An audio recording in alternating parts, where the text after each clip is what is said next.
नरेंद्र मोदी के आने से, उनके प्रधानमंत्री बनने से हिंदुओं का स्वाभिमान जागा है। हम एंटी मोदी नहीं हैं, बल्कि मोदी के प्रशंसक हैं।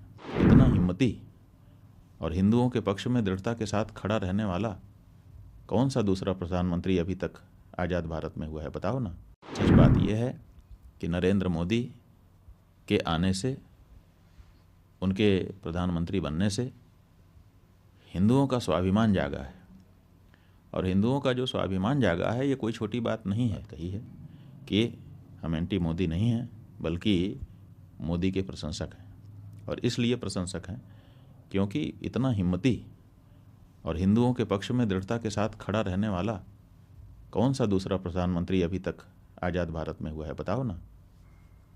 अच्छे अच्छे प्रधानमंत्री हो गए, हम किसी की आलोचना नहीं कर रहे हैं, उन सब की अपनी अपनी विशेषताएं थी, लेकिन हिंदू भावना को समर्थन देने वाला, हिंदू स्वाभिमान को, हिंदू के आत्मबल को बढ़ाने वाला ये तो पहला ही प्रधानमंत्री है ना।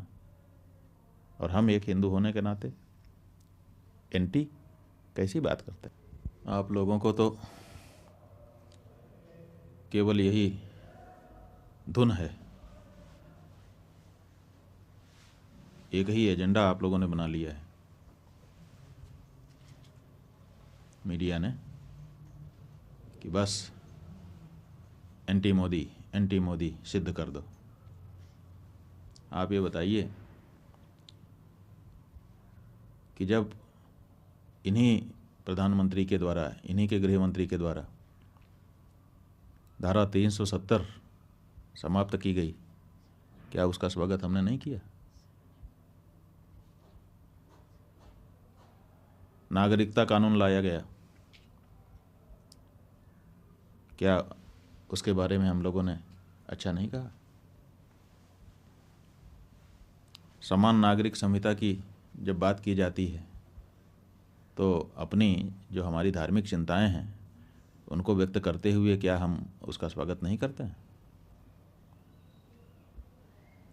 प्रधानमंत्री जी ने स्वच्छता का अभियान देश में चलाया, क्या हम लोगों ने उसमें कोई बाधा डाली? क्या उसकी सार्वजनिक प्रशंसा नहीं की गई?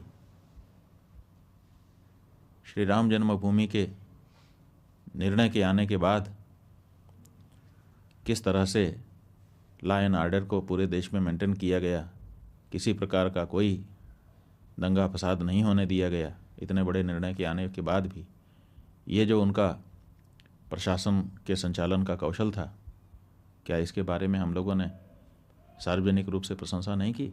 जो हिंदू होने के नाते हिंदू भावना को जब बल मिलता है तो स्वाभाविक रूप से प्रसन्नता होती है, और ये काम नरेंद्र मोदी जी कर रहे हैं।